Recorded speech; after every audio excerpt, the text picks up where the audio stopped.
अयोध्या में नहीं, वाराणसी में जान बचा के निकले हैं प्रधानमंत्री। अगर प्रधानमंत्री एक या दो राउंड के बाद 6,228 वोट से पीछे थे तो ये अपने आप में संकेत है ना।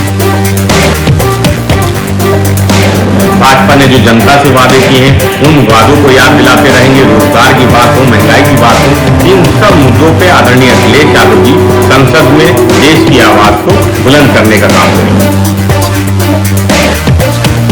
कांग्रेस पार्टी के नेता शपथ तो लेते हैं संविधान की, विदेश में जाके संविधान के ऊपर में प्रश्न उठाते हैं।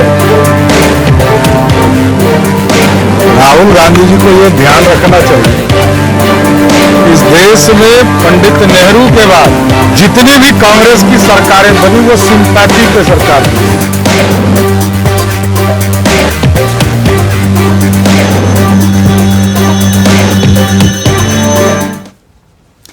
तो संविधान बहाना, पीएम मोदी निशाना। संविधान हाथ में लेकर राहुल गांधी की तस्वीरें आपने खूब देखी होंगी, चुनाव से पहले और चुनाव के बाद भी। मसला संविधान तक सीमित नहीं है, कहानी उन बयानों के इर्द गिर्द भी घूम रही है जहां यूपी एक बार फिर से सियासत के केंद्र में आ गया है। उत्तर प्रदेश, यह जिक्र हम क्यों कर रहे हैं? क्योंकि राहुल गांधी ने एक बयान दिया। बयान उत्तर प्रदेश की सियासत और सरहद के भीतर दिया गया और उस बयान के जरिए बीजेपी की कमजोर नब्ज दबाने की कोशिश की गई। अब राहुल गांधी के इस बयान के क्या मायने हैं, यह जानने की कोशिश की जा रही है, समझने की कोशिश की जा रही है कि राहुल गांधी ने चुनाव खत्म होने के बाद यह बयान क्यों दिया। दरअसल बयान क्या है, पहले उस पर आते हैं। राहुल गांधी ने कहा कि अगर प्रियंका गांधी वाराणसी से चुनाव लड़ गई होती तो आज हिंदुस्तान के प्रधानमंत्री 2-3 लाख वोटों से वाराणसी का चुनाव हार जाते। मैं ये बात अहंकार में नहीं कह रहा हूं, इसलिए कह रहा हूं क्योंकि प्रधानमंत्री को हिंदुस्तान की जनता ने मैसेज दिया है कि आपकी राजनीति हमें अच्छी नहीं लगी और हम इसके खिलाफ हैं। हम नफरत के खिलाफ हैं, हिंसा के खिलाफ हैं। राहुल गांधी कह रहे प्रियंका गांधी चुनाव लड़ गई होती मेरी बहन तो प्रधानमंत्री हार जाते 2-3 लाख वोटों से। तो सवाल उठा कि भाई उन्होंने रोका कि नहीं? आखिरकार किसने रोका था प्रियंका गांधी को चुनाव लड़ने से? और जब मालूम था कि आप प्रधानमंत्री को चुनाव हरा सकते हैं तो फिर लड़े क्यों नहीं? और जब चुनाव खत्म हो गया तब उसके बाद यह बयान क्यों दिया जा रहा है? खैर राहुल गांधी यही नहीं रुके, राहुल गांधी ने एक बयान और दिया और वो था संविधान पर। राहुल गांधी ने कहा कि कांग्रेस सांसद जो राहुल गांधी हैं वो कह रहे हैं कि आपने फोटो देखी होगी कि नरेंद्र मोदी ने संविधान को अपने माथे से लगा रखा है। यह देश की जनता ने करवाया है। देश के प्रधानमंत्री को जनता ने संदेश दिया है कि अगर आपने संविधान से खिलवाड़ किया तो अच्छा नहीं होगा। याद होगा आपको पीएम जब शपथ एनडीए की बैठक और उस वक्त जब नेता चुने जा रहे थे तब उस वक्त उन्होंने संविधान को माथे से लगाया था। उसी पर कटाक्ष कर रहे हैं राहुल गांधी। मगर यूपी की सियासत में जो ये कहा जा रहा है उसके मायने क्या है वो समझना बहुत जरूरी है। और उधर अफजाल अंसारी, मुख्तार अंसारी के भाई कह रहे हैं कि अगर योगी आदित्यनाथ ना होते, उन्होंने मेहनत नहीं की होती तो बीजेपी की हालत और बुरी होती। अब सोचिए, अफजाल अंसारी कह रहे हैं सीएम योगी को लेकर कि उनकी मेहनत ही थी जिस वजह से बीजेपी परफॉर्म कर पाई। लबो लबाब यही है। लेकिन यूपी चुनाव की जो बड़ी बातें हैं उसमें कई दिलचस्प कहानी किस्से भी हैं। जैसे कि बीजेपी 75 सीटों पर लड़ी, 72 सीटों पर वोट घट गए पिछली बार के मुकाबले, 2019 के मुकाबले। औसतन हर सीट पर 68,000 वोट घटे हैं उसके आसपास। गौतम बुद्ध नगर जैसी सीट, बरेली जैसी सीट, वहां पर वोट बड़े हैं, लेकिन कौशांबी हार गई बीजेपी। 2019 में 30 सीटें जीती, एनडीए इस बार हार गई उन सीटों पर, और बीजेपी ने 49 सांसदों को जो फिर से टिकट दिया था, 23 सांसद फिर से जीत पाए, यानी 53% सांसद हार गए जो सिटिंग सांसद थे। अब ऐसे में 2024 में यूपी के नतीजों का आकलन करें तो पता चलता है कि 33 सीट बीजेपी जीत पाई, लेकिन 29 सीट कम हो गई, वोट शेयर कम हो गया, करीब 2019 से मुकाबले में 9% वोट गिर गया यूपी में। अब जो 7 केंद्रीय मंत्री चुनाव हारे यूपी में, चाहे वो संजीव बालियान हो, संगीत सोम के साथ उनका 36 का आंकड़ा दिखाई दे रहा है, स्मृति ईरानी चुनाव हार गई अपना, यहां तक कि अजय मिश्र टैनी अपना चुनाव हार गए। तो ऐसे तमाम दिग्गज यूपी की सियासत में चुनाव हार गए। अब इसके मायने क्या है, इसे भी टटोला जा रहा है। लेकिन फिर आते हैं राहुल गांधी के उसी बयान पर कि प्रियंका गांधी अगर चुनाव लड़ी होती तो वाराणसी में नतीजे कुछ और होते। अब इसके सियासी मायने क्या है, आज इसी मुद्दे पर चर्चा करेंगे। हमारे साथ जुड़ेंगे मेहमान, लेकिन पहले आपको सुनाते हैं कुछ राजनीतिक बयान और फिर सीधा रुख करेंगे अपने मेहमानों की तरफ। नरेंद्र मोदी जी, अमित शाह जी हिंदुस्तान के संविधान को खत्म करने की कोशिश कर रहे हैं। जो हिंदुस्तान की नींव है उससे वो खिलवाड़ कर रहे हैं, इसीलिए पूरा देश एक साथ खड़ा हो गया। श्री राहुल गांधी जी ने बिल्कुल सही कहा, अगर श्रीमती प्रियंका गांधी जी वाराणसी से चुनाव लड़ती तो नरेंद्र मोदी जी कम से कम 3 लाख वोटों से चुनाव हारते। अरे भैया, संभाल दिया योगी आदित्यनाथ है, लेकिन वो तो अंतिम चरण में योगी आदित्यनाथ ने बनारस में आकर के एकदम खूंटा गाड़ करके इस बात का प्रयास कर दिया और अपने लोगों को तेज किया कि किसी भी सूरत से मोदी जी को जिता देना है। तीसरी बार 100 का आंकड़ा न क्रॉस करने पर भी जिस प्रकार से अहंकार और घमंड में इतरा रही है, ये इसी के लक्षण है। लगातार लोकसभा के चुनाव में जनता ने पसंद किया और ये निश्चित तौर से आगे भी मजबूती के साथ ये अलायंस खड़ा रहेगा, मजबूत रहेगा। कांग्रेस पार्टी के नेता शपथ तो लेते हैं संविधान की, विदेश में जाके संविधान के ऊपर में प्रश्न उठाते हैं। राहुल गांधी जी को यह ध्यान रखना चाहिए कि इस देश में पंडित नेहरू के बाद जितनी भी कांग्रेस की सरकारें बनी वो सिंपैथी पे सरकार बनी। इंडिया गठबंधन ने जिन वादों के साथ, जिन बातों के साथ चुनाव में गए थे, हम उन सब बातों को उठाते रहेंगे, उन वादों को भारतीय जनता पार्टी को याद दिलाते रहेंगे। भाजपा ने जो जनता से वादे किए हैं उन वादों को याद दिलाते रहेंगे। रोजगार की बात हो, महंगाई की बात हो, इन सब मुद्दों पे आदरणीय अखिलेश यादव जी संसद में देश की आवाज को बुलंद करने का काम। तो चलिए सीधा रुख करेंगे अपने मेहमानों की तरफ। आपको बता दें आज हमारे साथ इस चर्चा में जो मेहमान शामिल हो रहे हैं वो चारों मेहमान आपकी स्क्रीन पर आ चुके हैं। हमारे साथ शांत प्रकाश जाटव जी हैं, बीजेपी के अनुभवी चेहरे हैं, भूदेव शर्मा जी हैं, कांग्रेस के युवा चेहरे हैं, पूजा मिश्रा जी समाजवादी पार्टी का युवा चेहरा है, संदीप वर्मा जी हमारे साथ हैं, राजनीतिक विश्लेषक। आप सभी का बहुत बहुत स्वागत है। सबसे पहले भूदेव जी आपसे इस चर्चा की शुरुआत करना चाहूंगा। भूदेव जी, मेरी आवाज आ रही है ना आपको? हाँ, तो जरा ये समझाइएगा जो बात राहुल गांधी जी कह रहे हैं कि अगर मेरी बहन लड़ी होती तो वाराणसी में जो है 2 से 3 लाख वोटों से चुनाव हम जीत जाते।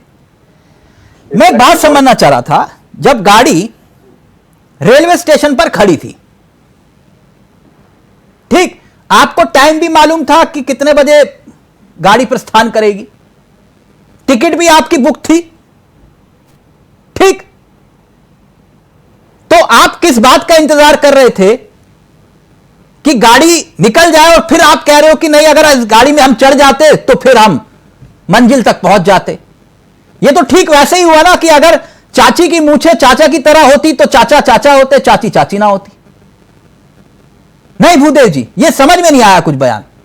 जी तिलक जी, बहुत बहुत धन्यवाद। तिलक जी, आपका अगर सवाल पूरा हो गया है तो मैं जवाब दूं। हाँ, थोड़ा विस्तार से समझाना, बड़ी कंफ्यूजन हो रही है कि अगर होता तो ऐसा हो जाता।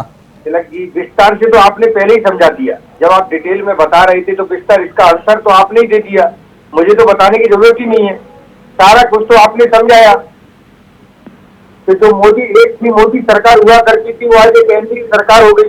पहले कभी 10 साल में इन्होंने एनडीए की सरकार नहीं माना, अब की बार मोदी सरकार का नारा देते थे, मोदी मोदी करते थे। देश के इतिहास में मुझे लग रहा है पहली बार ऐसा हुआ होगा कि मोदी जी 2 घंटे तक पीछे चले, 2 घंटे तक जो क्या पीछे चले कैंडिडेट, सामने वाले कैंडिडेट से। तो तिलक जी, ये सारे सवालों के जवाब अब जनता की नजरों में है, अब इसका जवाब देने की जरूरत नहीं है। नहीं तो फिर नहीं, मुझे एक बात, नहीं भूदेव भाई, मैं वही तो जानना चाह रहा हूं, किसने रोका था आपको? लड़की हूं, लड़ सकती हूं, नारा कहने में अच्छा लगता है तो फिर आजमा लेते ना, किसने रोका था क्या आपको? तिलक जी, कोई बात नहीं है, चुनाव कोई ऐसा तो है नहीं कि एक बार होकर के खत्म हो गए, और आगे भी चुनाव होंगे। हाँ, जब जो प्रधानमंत्री पिछली बार लगभग 5 लाख वोटों से जीते थे, वो अब की बार 1.5 लाख से कम वोटों से जीते। इनसे अधिक तो जो क्या है, स्मृति ईरानी हार गई। हाँ, तो ये अब किसी से छुपा है क्या कि क्या स्थिति थी? वाराणसी के चुनाव को किस तरह से जिताया गया? मैं तो भूदेव भाई ये कह रहा हूं कि फिर अब ये बयान क्यों दे रहे हो, मैं ये समझना चाह रहा हूं। नहीं, जो बात है उसको जनता को पता तो चलना चाहिए ना, उसमें क्या दिक्कत है बयान दे रहे हैं तो जनता पूछेगी नहीं कि भाई आपको किसने रोका था? किसने, खड़गे जी ने मना किया था कि, या खड़गे जी जो पार्टी अध्यक्ष होगा वो गांधी परिवार को मना कर देगा नहीं तुम्हें चुनाव नहीं लड़ना? कभी ऐसा सुना है आपने?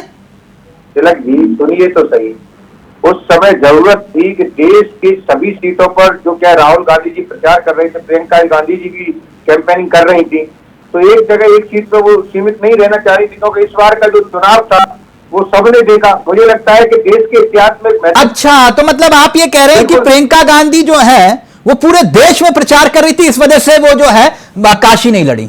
बिल्कुल, पूरे देश में प्रचार कर रहे थे, राहुल जी प्रचार कर रहे थे। अभी उदाहरण भी मैं आपके सामने, अभी जाटव जी एक और पूजा जी उदाहरण दे रहा हूं मैं, जरा देश भी सुने। एक ऐसा ही जिक्र किया था ममता बनर्जी ने, ठीक चुनाव से पहले, आप लोगों को याद होगा। तब उन्होंने कहा था कि आप यानी कि प्रियंका गांधी को काशी लड़वा दो, वाराणसी। तब यही कांग्रेसी थे, पीछे पड़ गए थे ममता दीदी के, बोले कि देखिए बीजेपी के साथ मिली हुई हैं, कैसी कैसी बातें करें, तौबा तौबा तौबा, ऐसा नहीं होना चाहिए। याद आया? नहीं आया? दूसरा उदाहरण देता हूं, रुकिए, आपने जिक्र किया तो दूसरा उदाहरण भी दे देता हूं। वायनाड लड़ रहे थे राहुल गांधी, लेफ्ट के कुछ नेता आए, उन्होंने कहा कि बनारस जाइए, कहा था कि नहीं?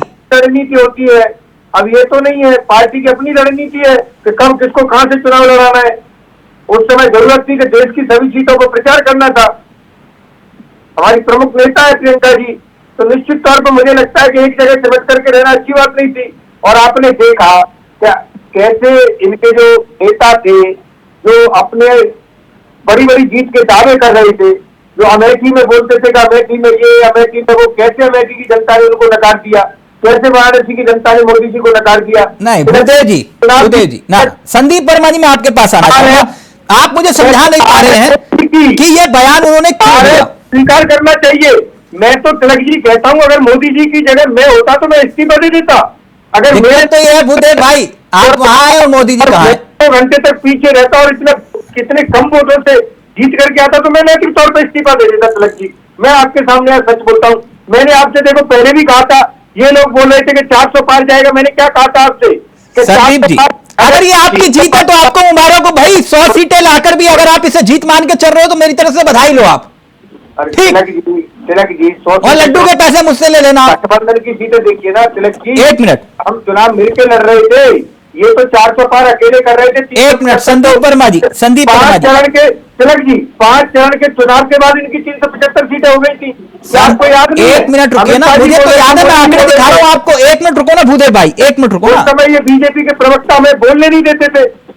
मैं कहता हूं मोदी जी को इस्तीफा दे देना चाहिए नैतिक तौर पर, पर लेकिन नैतिकता तो प्रधानमंत्री जी ने है ही कहा। 2 करोड़ रोजगार, एक छोटा सा होमवर्क दूं आपको भूदेव भाई, तमाम वादे थे जो। भूदेव भाई छोटा सा होमवर्क देता हूं, पीवी नरसिम्हा राव की सरकार से लेकर अब तक यूपीए 1 और यूपीए 2, जब मनमोहन सिंह जी देश के प्रधानमंत्री थे, और पीवी नरसिम्हा राव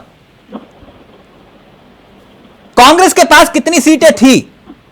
ये छोटा सा होमवर्क मैं आपको दे रहा हूं, थोड़ी देर बाद आऊंगा, फिर उसका उत्तर दीजिएगा। ठीक, जब आप यूपीए 1, यूपीए 2, कांग्रेस की कितनी सीटें थी? और पीवी नरसिम्हा राव यूपीए तब नहीं, जब वो सरकार चला रहे थे, तब उस वक्त कितनी सीटें थी उनके पास? ठीक।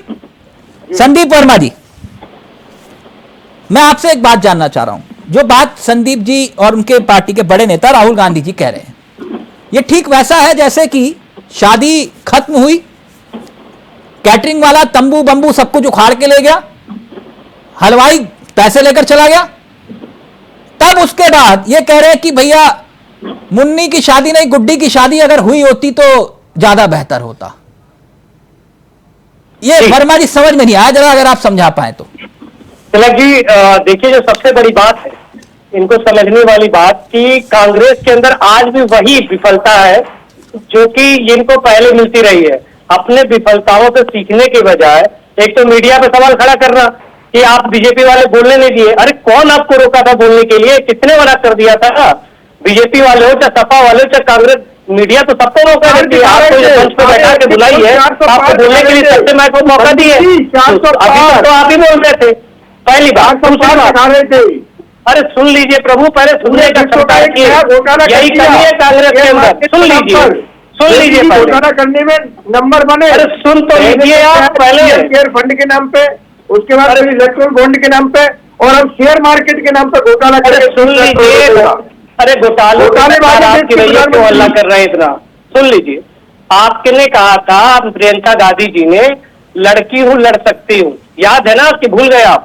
लड़की हूं लड़ सकती हूं, जब आपको याद ही नहीं है, आप प्रियंका गांधी को चुनाव क्यों नहीं लड़ाया आपने? आपको लड़ाना चाहिए था चुनाव बनारस से। इतना अगर दम भरते आप तो आपको बनारस से चुनाव लड़ाना चाहिए था, लड़की हूं लड़ सकती हूं।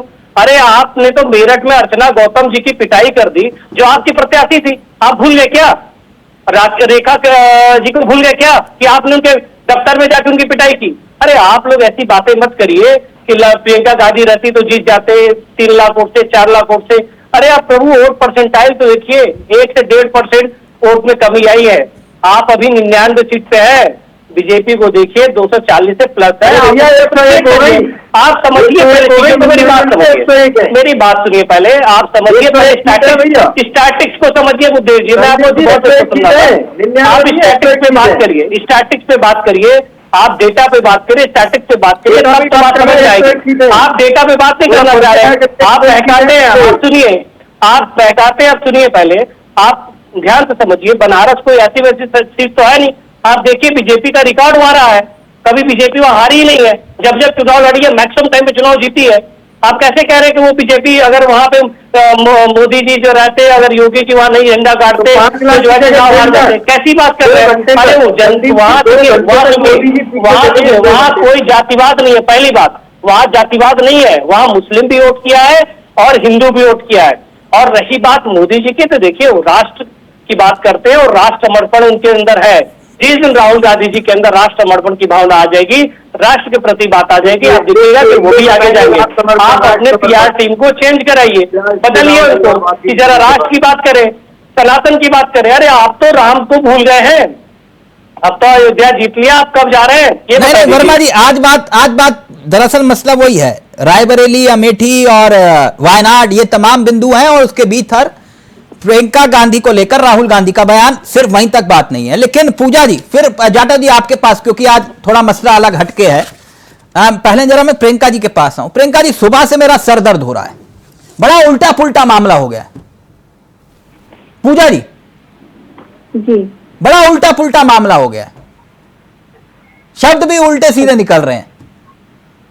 मैं बड़ा कंफ्यूज क्यों हो गया जाटव जी। अफजाल अंसारी तारीफ कर रहे हैं सीएम योगी की, देखिए आप लोग मुस्कुरा रहे हो, मैं टेंशन में आ गया था। यह ठीक वैसा है जैसे जमीन और आसमान एक साथ मिल जाना। नहीं, अफजाल अंसारी तारीफ कर रहे हैं, कह रहे हैं कि अगर सीएम योगी ना होते तो ये यूपी में कुछ कर ना पाते, यूपी में बीजेपी हार जाती। ये तो योगी जी की मेहनत का नतीजा था। ये पूजा जी चल क्या रहा है? ये बड़ी टेंशन हो गई है मुझे कि ये क्या हो रहा है। आपको कुछ समझ में आया? सब उल्टा पुल्टा हो रहा है। आपका सर पूरा हो गया है पहले जी? हाँ पूजा जी, सवाल पूरा हो गया जी, आपको नमस्कार और साथी प्रस्ताव को भी मेरा नमस्कार जी। और अफजल जी ने जो बात कही है ना कि माननीय योगी आदित्यनाथ की वजह से जो है चुनाव जीते हैं जो है, तो प्रधानमंत्री जी की जो है संसदीय क्षेत्र के लिए कही हुई है कि अगर जो है माननीय योगी आदित्यनाथ जी वाराणसी नहीं जाते तो ये जो 1.5 लाख का डिफरेंस जो है माननीय प्रधानमंत्री चुनाव जीते हुए तो लग वो भी नहीं जीतते। वो बयान सुना आपने अफजल अंसारी का? जी बिल्कुल बिल्कुल बिल्कुल। मैं दोबारा सुनाऊं आपको? नहीं, अगर आप चाहे तो मैं दोबारा सुनवा सकता हूं, ये सुविधा उपलब्ध है हमारे पास। जानकारी आप मुझे कई बार कई सारे बयान दोबारा सुनाए हुए हैं। फॉलो ऑन हो। नहीं पूजा जी, जैसे आप कह रहे हैं कि वो सिर्फ वाराणसी को लेकर बोले हैं जी, वो वाकई वाराणसी को लेकर ही बोले हैं अफजल अंसारी? जी, वाराणसी को लेकर ही बोले हैं।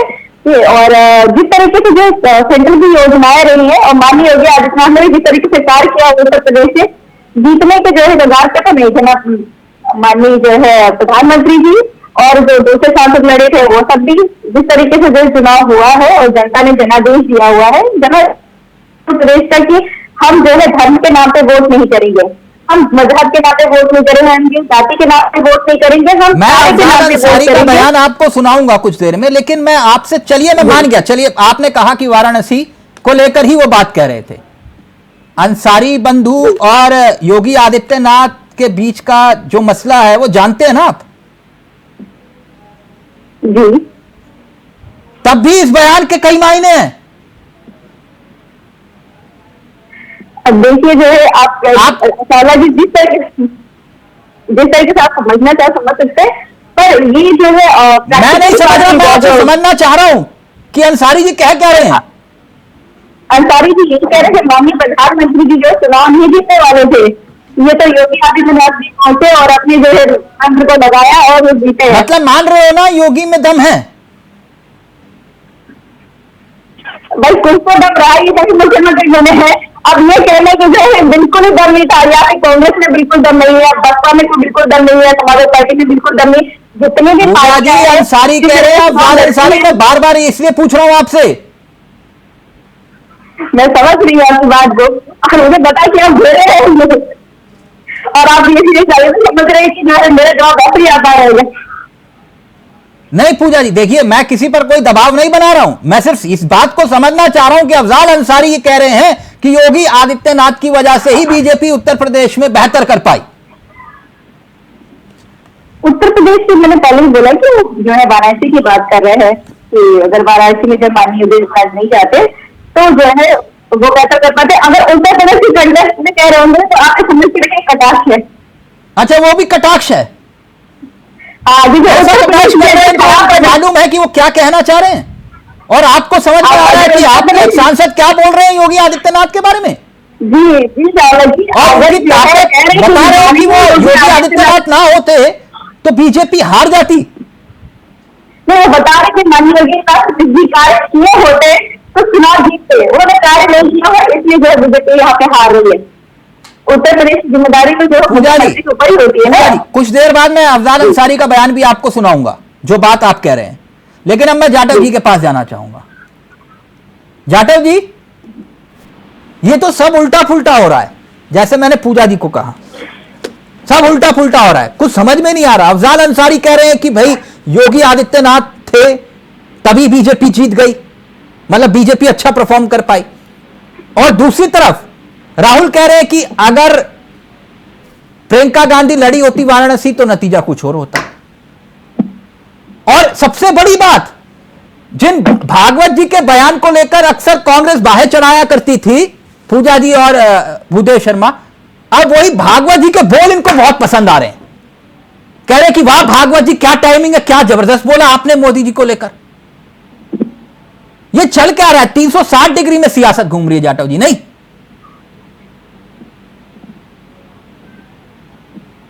देखिए, सबसे पहले हम राहुल जी के ही बयान से शुरू करते हैं। जी, राहुल जी ने सही कहा है कि प्रियंका वाराणसी से चुनाव लड़ती तो परिणाम कुछ और होते, क्योंकि उन्होंने देखा इस वक्त में जो माहौल है जो झूठ के पुलंदे के आधार पर और कुछ फर्जी गारंटी कार्ड के आधार पर प्रदेश की जनता को जिस तरीके से इन्होंने गुमराह किया, तो वोट में फर्क आया है, इसको स्वीकार भी करने की आवश्यकता है। आपसे अमेठी में प्रियंका जी के शौहर जो है, इनके जीजा जी, उन्होंने टिकट मांगा रॉबर्ट वडेरा जी ने कि मैं यहां से चुनाव लड़ना चाहता हूं। अगर वो वहां से चुनाव लड़ते तो वो भी अच्छे मतों से जीत सकते थे, इन्होंने उनको टिकट नहीं दिया। प्रियंका जो है वो पूरा मन बनाए बैठी हुई थी कि रायबरेली की सीट मुझे मिलेगी और वायनाड से जो है ये राहुल जी भर ही चुके थे। बेसिकली उस वक्त इनको ये पता नहीं था, क्योंकि इन्होंने जमीन पर कोई काम तो किया नहीं था, सब एक झूठ के प्रलोभन पर ये चुनाव लड़ने जा रहे थे। और वो झूठ का प्रलोभन जो है जनता को इस तरीके से गुमराह कर देगा और वो वोट में तब्दील हो जाएगा, इनको उसकी आवश्यकता नहीं थी। और यही कारण था कि ये स्वयं भी चुनाव लड़ने से आखिरी क्षण तक डर रहे थे। तो इसको तो यानी आप इस बात को स्वीकार कर रहे थे, अगर प्रियंका गांधी लड़ती तो बहुत मुश्किल हो जाती पीएम मोदी की? मैंने कहा ना, मैंने तो शुरू में कहा क्या बहुत मुश्किल नहीं, मैंने कहा कि ये जिस झूठ के पुलंदे पर जिस तरीके से इन्होंने चुनाव तैयार किया, जनता उसमें फंस गई, तो कुछ भी परिणाम हो सकते थे और हुए ना। तो यानी आप मान रहे पीएम हार सकते थे? मैंने क्या कहा, कुछ भी परिणाम हो सकते थे और हुए, इसको स्वीकार करने में क्या परेशानी है? आप यानी आप मान रहे कि प्रियंका गांधी ऐसी चुनौती दे देती कि प्रधानमंत्री हार जाते? अरे मैं कह तो रहा हूं भाई साहब, कुछ भी हो सकता था, इसे स्वीकार करने में क्या परेशानी है? एक झूठ के पुलंदे पर जिस तरीके से आप देखो ना, जिस अंसारी के बारे में बात कर रहे हैं, इसके ऊपर मुकदमे चल रहे हैं और अच्छी तरह मालूम है कि ये एक अपराधी प्रवृत्ति के इंसान है, तो उसके बावजूद वहां की जनता उनको चुनाव जिता रही है। और आज उसी कारण से मुझे मालूम है कि मैं कन्विक्टेड हूं और मैं आने वाले टाइम में कुछ ही दिनों में कहीं ना कहीं पहुंचने वाला हूं। ब्रजभूषण का बेटा भी चुनाव जीत गया सर। वो इस प्रकार के अपराध में लिप्त नहीं है। अच्छा, हाँ बताओ ना कहां पर लिप्त है? और टैनी चुनाव हार गए? नहीं तो वो टैनी के कौन से अपराध में लिप्त है? हाँ बताओ ना, आप जिस तरीके से जिनका नाम ले रहे हो, किसी के बारे में भी एक ऐसा अपराध बताओ जिसके कारण से वो अपराधी है। किसके नाम पे थी? अरे भैया वो उसमें फैसला हो गया क्या? नहीं, मैं तो पूछ रहा हूं आपसे सिर्फ। नहीं मैं मुझे ये बताओ कि उसमें फैसला हो गया क्या? नहीं, मैं पूछ रहा हूं सर आपसे। वहां पर कोई घटना हुई है तो वहां पर जिस व्यक्ति के साथ में हुई है, जिसने उसको अंजाम दिया है, उसके खिलाफ। ठीक, यानी आप ये बड़ा दिल दिखाकर एक बड़ी बात कह रहे हैं कि अगर वाकई में प्रियंका गांधी लड़ जाती तो कांग्रेस जो चुनौती देना चाह रही थी, आप बात को पलट रहे हैं, अंसारी से बात को वहां ले जा रहे हैं। नहीं, अंसारी वाला बयान कह रहे हैं वो संदर्भ में नहीं दिया। चलिए अंसारी वाले बयान पर जाता हूं सर। अंसारी वाले बयान बात कह चुका मैं, वो बात कह चुका अंसारी कि किसी भी प्रकार के विषय, देखो जिस तरीके से इन्होंने एक झूठ का जो भ्रम पैदा किया, वो परिणामों को उसने डैमेज किया है। भूदेव रिएक्ट करना चाह रहे। भूदेव जी पहले आप, फिर पूजा जी, वो बयान सुनाऊंगा मैं आपको। भूदेव जी रिएक्ट करना चाह रहे, बोले भूदेव जी। वो ये कह रहे हैं झूठ का नतीजा था जो आपको वोट मिले, और ये झूठ के आधार पर हम मानते हैं इस बात को कि प्रियंका गांधी लड़ती तो दिक्कत हो जाती। बड़ी बात है। देखिए तिलक जी, झूठ का क्या नतीजा था ये तो आप भी देख रहे हो। तो 363 के झूठ का नतीजा ये है। और कौन से क्या है जाटव जी? ये गारंटी कार्ड जिसमें इन्होंने 1 लाख रुपए देने का वायदा किया महिलाओं को। अच्छा, वो जो मुस्लिम महिलाएं मांग रही है, और ये 15 लाख रुपए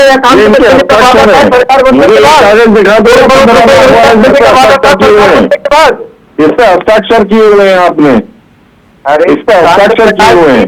ये आपका प्रलोभन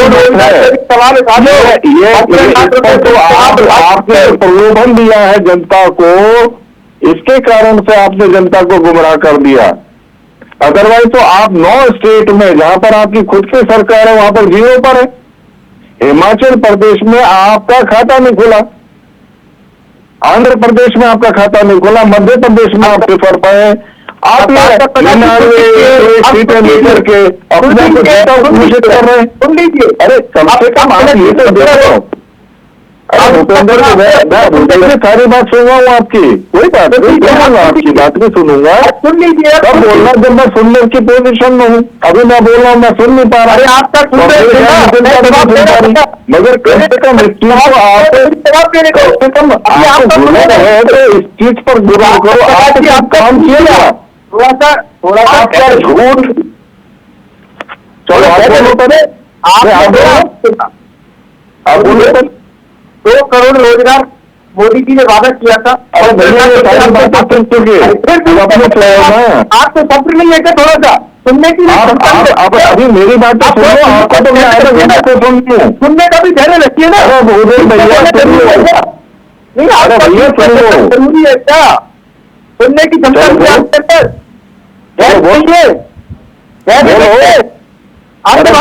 बोलो, अरे क्या हम वक्त 370 पे बोलते थे, 3 दिन में, 1 दिन के अंदर 3 और जो क्या आतंकी हमले हो गए, तो सवाल उठाइए। मोदी जी क्यों छुपे? मणिपुर पर छुप थे, कहा 15 लाख रुपए, कहा 2 करोड़ रुपए, 2 करोड़ रोजगार प्रतिवर्ष, इन पर सवाल क्यों नहीं उठाते हो आप? ये अगर गारंटी जो दी थी, अगर सरकार बनती उनको पूरा किया जाता, अपने सरकार में जो गारंटी दी थी उनको पूरा किया, हिमाचल में पूरा किया, जब हमारी सरकार की। अरे आप बीच में बोलना आपका शौक है क्या? बीच में बोलने का शौक है आपको? अरे उसके कारण तो हमें सरकार में दोबारा चुन गए और सरकार बन गई है। एक बार बोल दीजिए, आप सरकार बना चुके हैं, आप 0 पर क्यों आउट हुए? हिमाचल प्रदेश में आपका ये गारंटी कार्ड नहीं चला। शांता प्रकाश जी, थोड़ा सही सुनने की हिम्मत रखा कीजिए भैया, आप हिमाचल प्रदेश में आपका गारंटी कार्ड नहीं चला क्योंकि जनता, हिमाचल प्रदेश की जनता को मालूमता की भूदेव भाई जाटव जी, 1 मिनट जाटव जी, जाइए, अब तो सुधर जाइए। राम जी ने आपको लगा दिया, हनुमान जी ने आपको लगा सरकार चलाएंगे, जाटव जी बार बार कमजोर नफ्स, वो अब 1 लाख रुपया मांग रहे हैं, कह रहे हैं कि 1 लाख रुपया दो, लिखित में दिया।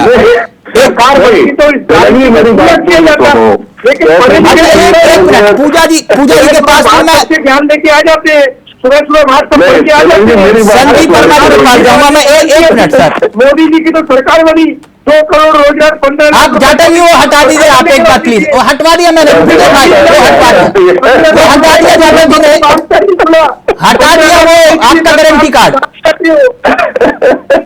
मांगिए ना, काला धन आ गया पूरा विदेश से, मांगिए मोदी जी से, उसने उसको पतियों का लोन माफ कर दिया। गारंटी कार्ड से तो परेशान हो गए। अरे मोदी जी की गारंटी थी भाई ने। पूजा जी के पास जाएंगे आप, 1 मिनट, पूजा जी के पास, फिर वर्मा जी के पास जाएंगे, वर्मा जी रहेंगे बस 1 मिनट, पूजा जी और वर्मा जी रहेंगे। पूजा जी, आपने कहा था कि अफजाल अंसारी ने जो बयान दिया वो बयान नहीं था, वो कुछ और बयान था, कोई और संदर्भ था, वो नहीं कहना चाह रहे थे जो आप मतलब निकाल रहे हैं। मैं आप एक बार भूदेव भाई सुन लो, अच्छा बयान है, सुन लो प्लीज, अफजाल अंसारी का बयान प्ले करिएगा। पूजा जी ध्यान से सुनिएगा।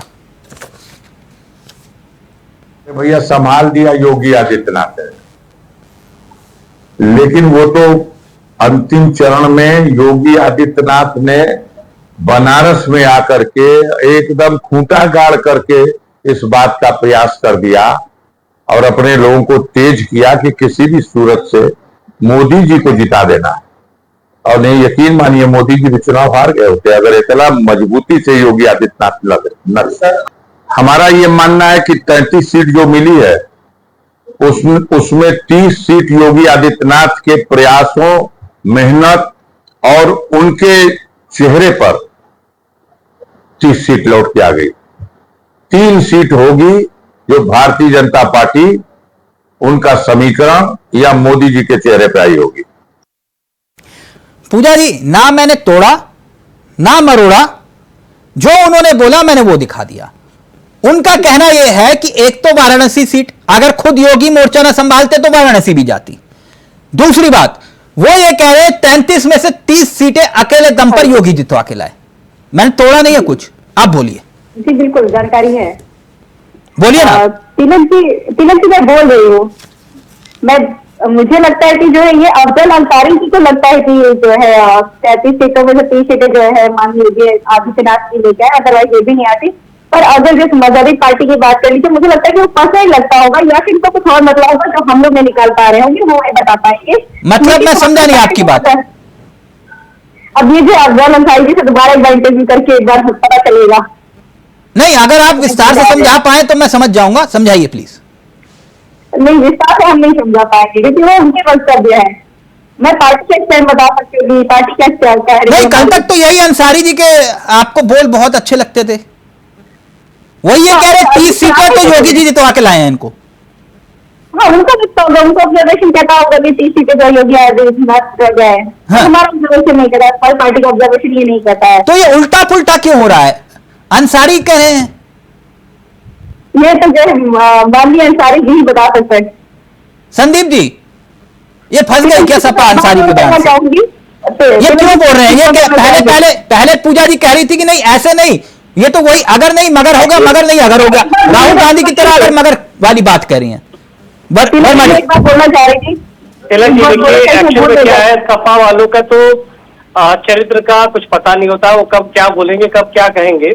लेकिन मैं अंसारी जी की बात को आगे बढ़ाते हुए कहना चाहता हूँ, उन्हें पता है कि अगर हम ये बात नहीं कहेंगे, ये बयान नहीं देंगे तो हमारे घर पे ही बुलडोजर चलने वाला है, क्योंकि कोई वो दूध के धुले नहीं है। और उन्हें पता है कि हमने कितने आतंक मचा रखे हैं पूरे पूर्वांचल के अंदर, और उसका यही नतीजा रहा है कि जो है मुख्तार अंसारी को तमाम धाराओं में दर्ज केस हो रखे, और जो है अंसारी जी पे भी ऐसे केस दर्ज हो रखे।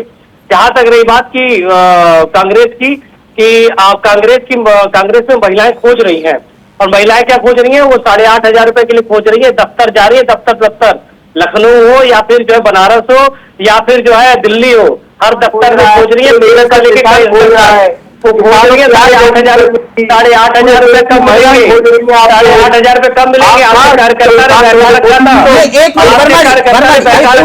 जो पूजा जी अफजाल अंसारी को लेकर, अब रुकिए ना भूदेव भाई, आप इतना अग्रेशन में क्यों आज? देखिए यादव इतना मुस्कुरा रहे, आप इतना अग्रेशन में है। एक मिनट रुकिए ना। तिलक जी, मोदी जी को देश का वो युवा खोज रहा है जो बेरोजगार घूम रहा है। 2 करोड़ रोजगार से ज्यादा दे दिया आपने अकाउंट में आने वाले। संदीप पहले अफजाल अंसारी के बयान पर 1 मिनट प्लीज, 1 मिनट अभी भूदेव जी का ऑडियो नीचे रहेगा। भूदेव जी 1 मिनट रुकिए प्लीज। संदीप वर्मा जी अपनी बात पूरी करेंगे, पूजा जी आ रहा हूं आपके पास। देखिए, अंसारी बंधु इसलिए कह रहे हैं क्योंकि उन्हें पता है कि अब हमारे घर पे बुलडोजर चलने वाली है। गाजीपुर में और घोसी से लेकर मऊ तक और बनारस तक उन्होंने आतंक का ऐसे ही पूजा जी है। इस वजह से जो है वो उनका कहना मजबूरी है। लेकिन आपको सच बात बताऊं तो अगर संदीप जी को लग रहा है तो उनकी मजबूरी है, संदीप जी का परसेप्शन है ये। अरे बुलडोजर चलाना ही चाहते हैं घर पे। अभी भाषा जब होते हैं कि जो उनको बस आपको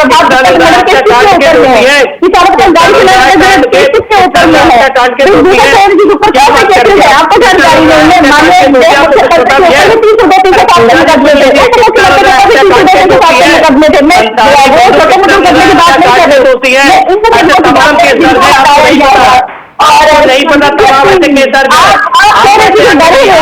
पहले आप केस को पर केस डायरी को पढ़िए, ऐसे तमाम केस दर्ज है अंसारी बंधु पे, जो लूटपाट आतंकवादी क्रियों में और तमाम ऐसी धाराएं उनके दर्ज है।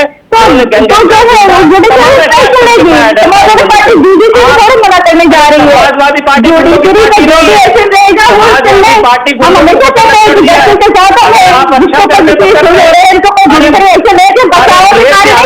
हमारे पार्टी में आ जाए तो हम पढ़े लिखे आ जाए तो बुला हो जाएगा।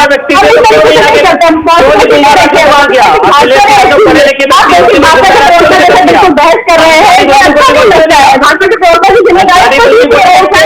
अभी आप लोग गारंटी कार्ड की बात कर रहे थे।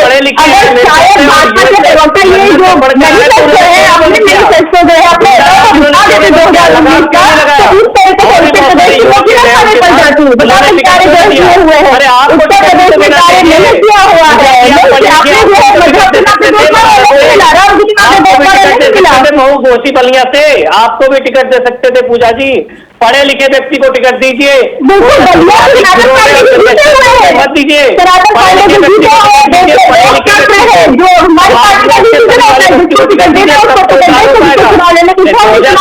आपकी हालत बहुत बुरी होने वाली है, आप समझिए बात को। 2027 में हालत आपकी बुरी होने वाली है, आप इस बात को समझिए। अगर युवा व्यक्ति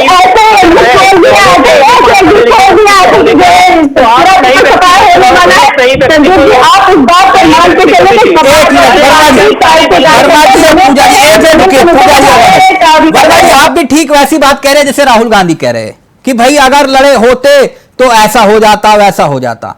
आप कह रहे हो कि भाई 27 में ऐसा हो जाएगा। मतलब पूरी की पूरी डिबेट भूतकाल, भविष्यकाल, वर्तमान पे भी आ जाते हैं, है ना। ये जाटव जी, मैं आता हूं वर्तमान पर।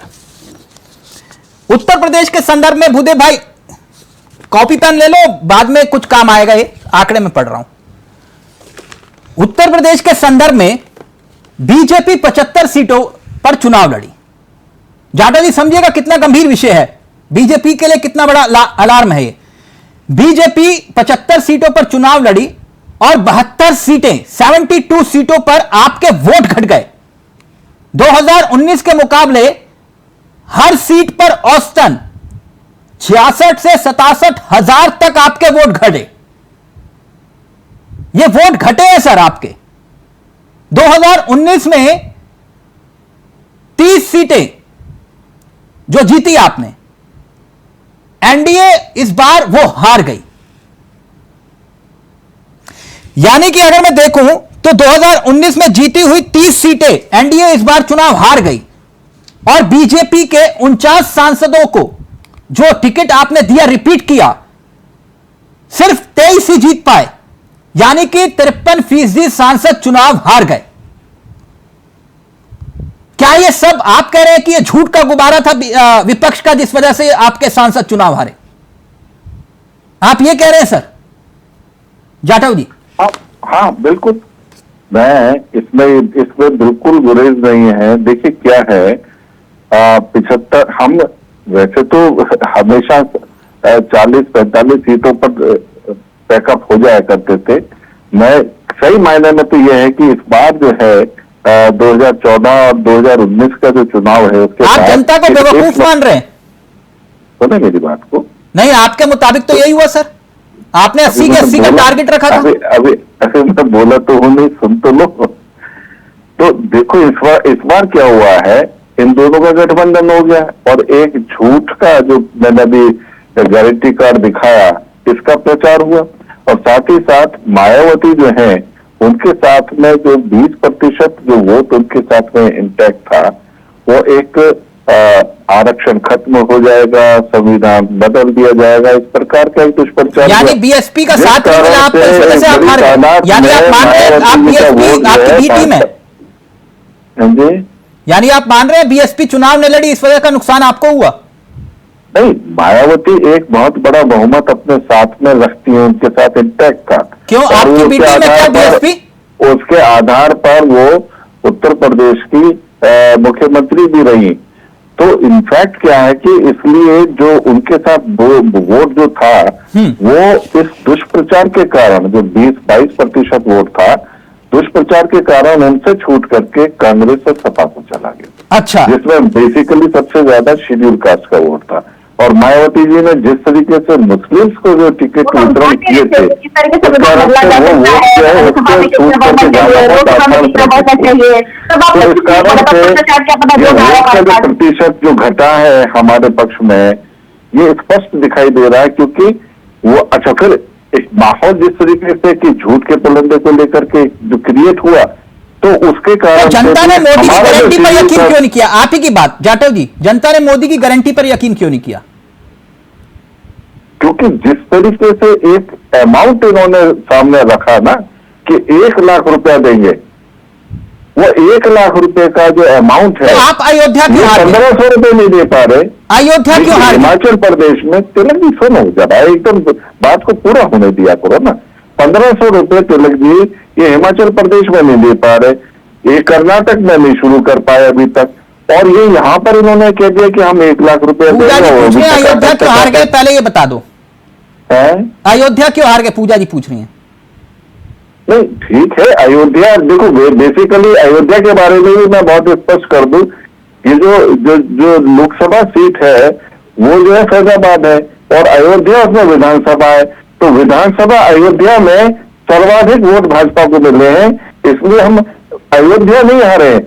हाँ, फैजाबाद सीट जरूर हार गए क्योंकि बाकी शेष जो 4 जो सीटें हैं उसमें जो बाहुलता जो है वो मुस्लिम बाहुलता है, और हमारे मुस्लिम बंधु जो है इस बार जो थोड़ा सा उनका मोटरसाइकिल की घंटी बजाने का बन गया तो उस तरफ को चले गए। तो अच्छा, तो मुसलमानों ने हरा दिया, अगली बार है मुसलमानों ने हरा दिया आपको। हाँ वो तो है ही, 98% वोट जो है कांग्रेस और सपा को गया है, इसमें गलत बोल रहे, मैं पीछे नहीं है, मुसलमान ने हराया, जल्दी से काफी गया उस तरफ, मैं खुद जाता हूँ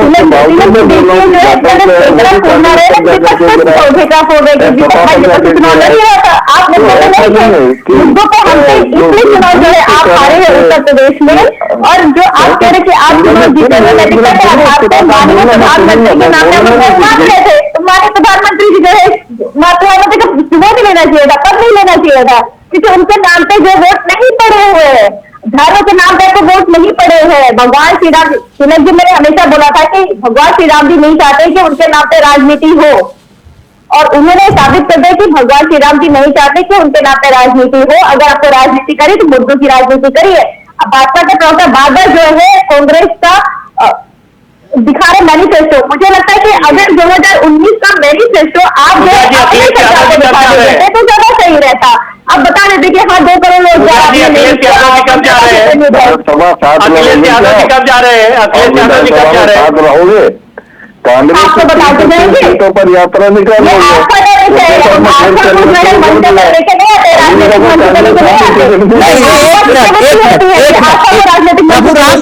पूजा जी प्रभु राम ये भी नहीं चाहते थे कि उनके कार सेवकों पर कोई गोली चले, वो कभी नहीं चाहते थे कि सरयू लाल हो, कभी उन्होंने नहीं चाहा होगा कि उनके भक्तों पर गोली चले, है ना। ये तो कोई नहीं चाहता। और इस बार जो है ना वो हनुमानगढ़ी से गाड़ी यूटर्न नहीं होनी चाहिए, हनुमानगढ़ी से गाड़ी यूटर्न नहीं होनी चाहिए, इस बार अयोध्या रुकनी चाहिए गाड़ी। ठीक पूजा जी जी, इस बार अयोध्या में गाड़ी रोकिएगा, इस बार हनुमानगढ़ी से किसी की गाड़ी यूटर्न नहीं होनी चाहिए, ना भूदेव शर्मा जी की और ना आपकी। अच्छा भूदेव भाई एक बात बताइए, बाकी सब बातें ठीक हैं, राहुल गांधी बड़े कंफ्यूज चल रहे हैं, सुनने में आया वो कह रहे कि रायबरेली छोड़ूं या वायनाड छोड़ूं, कुछ समझ में नहीं आ रहा। नहीं बिल्कुल तिलक जी, इसमें क्या कंफ्यूजन वाली क्या बात है, दोनों जैसे कि जनता ने उनको प्यार दिया है, उसने इतने अच्छे वोटों से उनको जिताया है, लगभग 4 लाख वोटों से, तो ये तो इसके लिए तो विचार करना ही पड़ेगा। ये बहुत गंभीर मामला है भूदेव भाई। अब ये कोई, अब मोदी तरह भगवान तो है नहीं तो भगवान ने भेजा हो और कोई कंफ्यूजन ना हो, वो तो आम इंसान है, आम इंसान में तो कंफ्यूजन होता ही है। अब जो बायोलॉजिकल ना हो उनमें कंफ्यूजन नहीं हो सकता है। वाराणसी के आसपास की सारी सीट हार गए, 370 के नाम पर वोट। भूदेव जी रुक जाइए ना राहुल गांधी पर रहो, एक मिनट आसपास की सारी सीट हार गए। भूदेव भाई ब्रेक लगाओ थोड़ा, एक मिनट रुको ना, एक मिनट रुको, मैं सवाल कुछ और पूछ रहा हूं। या तो या आप ये कहो कि इतना तो मोदी जी का नाम जाटा जी ने नहीं लिया जितनी बार आपने ले लिया। एक मिनट रुक जाओ ना, सवाल राहुल गांधी को पूछ रहा हूं, पहुंच जाते मोदी जी पर। तो बात सबसे पढ़ के आते हैं, जो पढ़ के आते हैं वो बता देते हैं, जो फर्जी वीडियो भूदेव भाई एक मिनट रुको, मेरे को ये व्हाट्सएप यूनिवर्सिटी से सबसे ज्यादा दिक्कत है। अभी रुक जाओ, मैं व्हाट्सएप यूनिवर्सिटी वाली बात भी नहीं करता, और मैं वो बात भी नहीं करता जो गूगल में होती है। रुक जाओ, सवाल का जवाब तो भागने नहीं दूंगा, रुक जाओ एक मिनट, सवाल का जवाब तो भागने नहीं दूंगा भूदेव भाई, मेरी आदत तो जानते हो। नहीं हम आपके हर सवाल का जवाब देते हैं। हाँ तो एक मिनट रुको ना, आप जो बात कह रहा हूं आपके काम आएगी, ये आगे किसी डिबेट में चर्चा में नहीं आएगी। रुक जाओ एक मिनट भूदेव भाई, सुन लो, आप सुनना चाहोगे? वही फर्जी वीडियो देखने की आदत लग गई है। सुनना चाहोगे भूदेव भाई? काम आएगी आपके, सुन लो। मैं आपसे पूछ रहा हूं और जरा देश इस खबर को जरा ध्यान से सुने और समझे। रायबरेली, राहुल गांधी के लिए रायबरेली या वायनाड, दोनों में से एक सीट चुनना, कुछ ही घंटों में और कुछ ही दिनों में यह काम करना होगा, वरना बहुत बड़ी दिक्कत आने वाली है। जानते हो कैसे भूदेव भाई? आप समझ लो, काम आएगी आपके। राहुल गांधी अगर 14 दिन के अंदर वायनाड या रायबरेली, इनमें से कोई एक सीट नहीं छोड़ते हैं तो फिर क्या होगा मालूम है भूदेव भाई? सदस्यता गंवानी पड़ जाएगी राहुल गांधी को। नियम बता देता हूं, नियम भी बता देता हूं, सुन लो, अब जवाब देने में आसानी आएगी। आपसे बताने से ही हमें पता चलेगी कि उनकी सदस्यता चली जाएगी। जब वो उन्होंने कहा है कि इस पर कंफ्यूजन है, सोच करके वो कोई एक सीट तो उनको छोड़नी है, इसमें कौन सी बड़ी बात है? तो वही तो मैं पूछ रहा था आपसे। संवैधानिक नियम के मुताबिक अगर कोई विधायक सांसद लोकसभा का चुनाव लड़ता है और जीतता है, या फिर कोई उम्मीदवार 2 सीटों से चुनाव जीतता है, तो उसे चुने जाने की तिथि से, यानी कि उस तारीख से 14 दिन के भीतर एक सदन की सदस्यता छोड़नी होती है। संविधान के अनुच्छेद 101A यही कहता है। आप बोलिए साहब, मैं तभी पूछ रहा था आपसे। तिलक जी, इसमें पूछने की कौन सी बात है? ये बताइए, वो तो एक जगह से उनको सदस्यता छोड़नी पड़ेगी। क्या 8 दिन से ज्यादा गुजर चुके हैं। संवैधानिक नियम है, वो तो है ही, उसमें दिक्कत क्या है? 8 दिन से ज्यादा गुजर गए, क्यों कंफ्यूजन है अभी? सोच समझ के डिसीजन लिया जाएगा। दोनों जगह की जनता ने इतना प्यार दिया है कि कौन सी जगह की सीट छोड़ी जाए, हाँ। खुद का डिसीजन होगा। अच्छा, आपका आकलन क्या कहता है, रायबरेली या वायनाड? ये तो राहुल जी खुद बताएंगे ना। तो हाँ। इंतजार कर लीजिए, थोड़ा इंतजार कर लीजिए। राहुल गांधी करेंगे, बिल्कुल सही कहा आपने।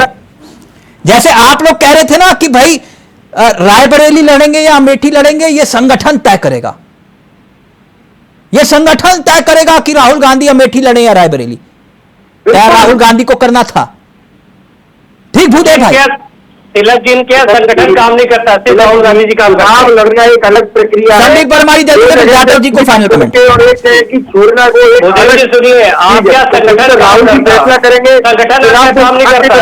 संदीप परमारी, क्या लगता है वायनाड या फिर हमें ये रायबरेली या वायनाड, क्या लगता है आपका आकलन? ये मुझे लगता है कि वो वायनाड छोड़ेंगे, क्योंकि वायनाड छोड़ेंगे क्योंकि उनको रायबरेली में अपनी जमीनी बनाना है। तो आने वाले भविष्य में तो मुझे ऐसा लगता है कि देखिए है क्या व्हाट्सएप में अमित मालवीय जी ने ट्वीट करा दिया कि कहीं व्हाट्सएप में मैसेज व्हाट्सएप में करा दिया होगा।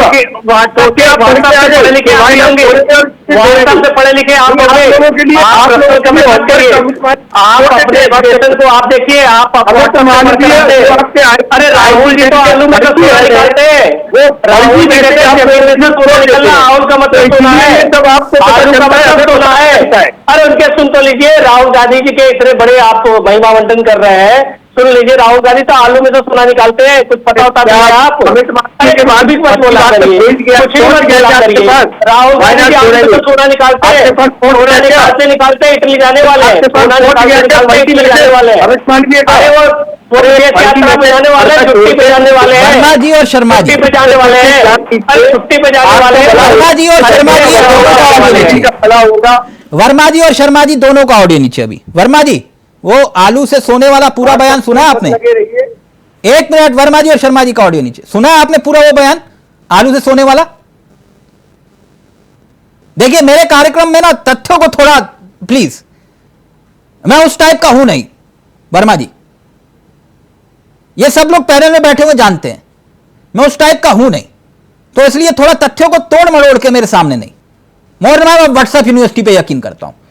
मैं एक बात चलते चलते जाटव जी आपसे जानना चाह रहा था, 2024 के इन यूपी के चुनावी नतीजों को मैं देखूं और समझूं तो बीजेपी को इस बार 33 सीटें मिली, राइट, उत्तर प्रदेश में, यानी कि 29 सीटों का आपको नुकसान हुआ, और आपका वोट शेयर जो 41-42% के आसपास दिखाई दे रहा है, उसमें 9% की गिरावट हुई है, 9% की। अपना दल जो आपकी सहयोगी दल है, 1 सीट चुनाव जीते और 1 हार गए, वोट शेयर उनका भी घटा। इसके बाद समाजवादी पार्टी जो 37 सीटें जीत कर आई, जिसने इतिहास रचा उत्तर प्रदेश में मुलायम सिंह यादव के बिना, 32 सीटों का फायदा हुआ 2019 के मुकाबले, 32 सीटों का, और वोट शेयर बढ़ा समाजवादी पार्टी का करीब 16%। 16%। कांग्रेस का, क्योंकि 6 सीटें हो गई साहब कांग्रेस की, 5 सीटों का फायदा हुआ और वोट फीसदी करीब 10% के आसपास पहुंचा, यानी कि बढ़ा लगभग 3% के आसपास। क्या अब भी आपके लिए खतरे की घंटी नहीं है जाटव जी? बिल्कुल। हाँ, देखिए ये जो परिणाम आए हैं, ये किसी भी सूरत में मैं समझता हूं कि सावधान होने की भी आवश्यकता है, इस पर काम करने की जरूरत है। और जिस तरीके से हमारा वोट हमारे हाथ से निकला है, उस पर जमीनी रूप से जो है स्ट्रक्चर दोबारा तैयार करने की जरूरत है, इसको स्वीकार करना भी होगा। और क्या लगता है आपको, क्या नहीं चल पाया? ना मंगलसूत्र चला, ना हिंदू चला, ना मुसलमान चला, क्या नहीं चला सर? ना मछली चला, ना मटन चला? नहीं, मछली मटन ये हिंदू और ये विषय नहीं है। मैंने बताया नहीं, आपने चुनाव में इनका गारंटी कार्ड चल गया, और इसके कारण से जो है गारंटी कार्ड, क्योंकि हिमाचल प्रदेश में इनका गारंटी कार्ड नहीं चला, वहां पर जीरो रहा। मध्य प्रदेश में इनका गारंटी कार्ड नहीं चला क्योंकि वहां पे सरकार थी, मोदी की गारंटी क्यों नहीं चल पाई? कांग्रेस की सरकार थी, उनको मालूम था कि जो है ना यहाँ पर कुछ नहीं करा, वहां पर इनका गारंटी कार्ड नहीं चला। मगर मध्य उत्तर प्रदेश में इन दोनों का जो गठबंधन होकर के चुनाव लड़ा, वहां पर इनका ये झूठा गारंटी कार्ड जो है वो चला। यानी आप कह रहे हैं कि मोदी जी की गारंटी नहीं चल पाई, इनकी गारंटी चल गई। देखिए, ये तो 1 लाख रुपए का जो झूठा जो आश्वासन जो जनता को दिया इन्होंने, हाँ। उसके कारण से एक परेशानी आई, और जनता जो है भोली भाली होती है। हाँ, ये बात आपने सही कही। देखिए, वो जो आपने कहा ना, जो समझाना चाह रहे हो, बाप बढ़ाना भैया सबसे बड़ा रुपया। मैं केवल यही, थैंक यू। ये नकद नारायण जो है ना सर, ये थोड़ा वोट पर, ये नकद नारायण जो है वो भूदेव भाई वो सही कह रहे हैं, बाप बढ़ाना भैया सबसे बड़ा रुपया है। नकद नारायण जो है वो सारे समीकरण बिगाड़ देता है, नकद नारायण। चलिए, थैंक यू सो मच, बहुत बहुत शुक्रिया पूजा जी, जाटव जी, वर्मा जी और शर्मा जी, आप सभी का बहुत बहुत शुक्रिया, थैंक यू सो मच। तो संविधान बहाना, मोदी निशाना, अब देखिए आगे आगे होता है क्या, लेकिन इतना जरूर है सियासत अब दिलचस्प मोड़ पर आ गई, खास तौर पर उत्तर प्रदेश की। नमस्कार, जय हिंद, जय भारत।